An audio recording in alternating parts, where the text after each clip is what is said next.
From learning the truth behind the very first quarter quell to seeing the first barbaric event that started the entire thing, here are the other Hunger Games prequels that need to happen. With a whole new movie in the works, fans of Suzanne Collins' fantasy book series The Hunger Games want more. Rather than retelling the story that we've already seen with the talented Jennifer Lawrence, Josh Hutcherson, and Liam Hemsworth, fans want prequels to the amazing series too, and as always, they've got a few ideas. Starting with a look into the very first quarter quell. So every 25 years, the Capitol holds a special Hunger Games event called a quarter quell. At each event, new rules are added to make the show even better. Well, better for the bloodthirsty viewers in the Capitol, not for the tributes, that's for sure. The 75th Hunger Games, as seen in the franchise's second film, Catching Fire, chose tributes from the existing pool of champs, and the 50th Hunger Games chose 4 tributes from each district, instead of 2. I told you it was bad for the tributes. Both of the games were sick and weird, but the first quarter quell's take on the games was definitely the worst.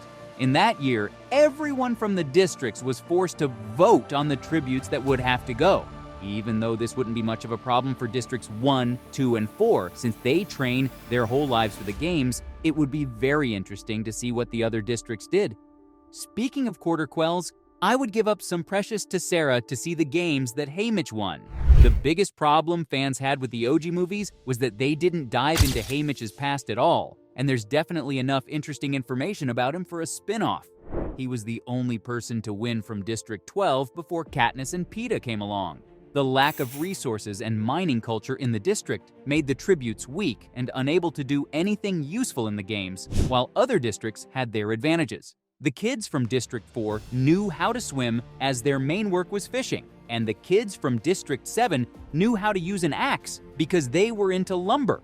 The second quarter quell, which was the 50th Hunger Games, had twice as many tributes as normal, which made Haymitch's win even more unlikely. In the books, the venue for the 50th Hunger Games was called the most beautiful place you can imagine. It was a sunny meadow, where every pretty flower and sparkling dewdrop was a poisonous death trap. It's the kind of place where a movie or a series could shine, since there's a lot of room for action scenes and surprises. Haymitch won his games by lying low, proving to be the smartest person in the games, especially since he took advantage of a technical flaw in the force field to get ahead of his competitors. But his cockiness wasn't rewarded, and the Capitol took it as a sign of defiance, so naturally, they killed his family and girlfriend. While I'm on the subject of dark pasts, we would love a spin-off on the dark days. When you think about the current cycle of stories in the Hunger Games, the failure of the last rebellion against the Capitol should be the first thing that comes to mind, right?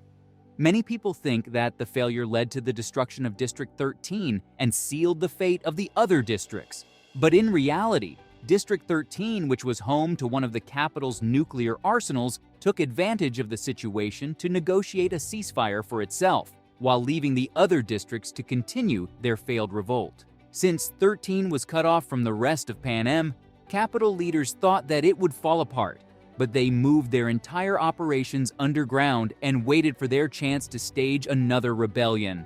Everything leading up to it, the actual war and the ending, would make for some cool TV. But nothing would be cooler or sadder than the backstory of the Capitol's favorite victor, the super handsome Finnick Odair. Even though he came from District 4 and their tributes were a little bit more well-off than the rest of the districts, he had a pretty hard life. So it was very surprising how quickly he won the hearts of the people of the Capitol. During his games, he won a trident and other prizes in the arena because he was one of the youngest, most charming tributes in the history of the games. He quickly became the center of attention in the Capitol after he won, but unfortunately, he was forced into prostitution by President Snow.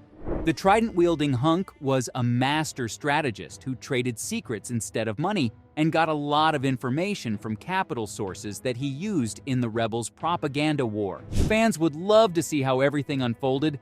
Finnick is the best choice to lead at least one more film or even an entire spin-off series.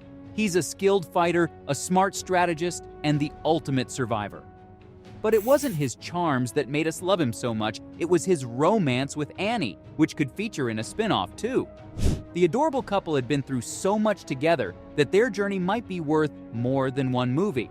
Suzanne Collins never explained their complicated past, but we know that he won the 65th Hunger Games and Annie won hers. She did well in the games with Finnick as her guide, and the two grew rather close. She used the run and hide until everyone else is dead plan, but she developed some serious PTSD and O'Dare did his best to help her deal with it. See, they've been through a lot together, and it would be interesting to see how their love grew, even though it started with such a cruel game. And now that we know their tragic end, it would drive fans crazy. Production houses have a lot of backstories to choose from. They could make a movie on Plutarch Heavensbee. After everything Katniss went through to protect future generations from the games, it seems a little weird to make prequels that put us back in the arena. But hey, it's fun and might keep the money coming in, right? Wow, I sound like someone from the Capitol. But there are ways to make prequels that don't involve endless battles. Take Plutarch. We first met him in Catching Fire as Crane's replacement, but in an interesting turn of events, he switched sides and decided to help Almacoin in her hostile takeover. If this wouldn't be interesting enough to keep fans on the edge of their seats, the writers can make a whole show focusing only on Victor's backstories. We know that even if you were fortunate enough to make it through the mental and physical challenges of the games, you don't get to live a life of comfort in Panem. Many tributes fall victim to addiction, desperation, and crushing regret. The lucky few are used as props by the Capitol, paraded around for speaking engagements, or given the job of teaching new tributes. After the 75th annual Hunger Games, the game to end all games, the surviving winners were found and killed during the Victor's Purge. How did the Victors' lives look before the games?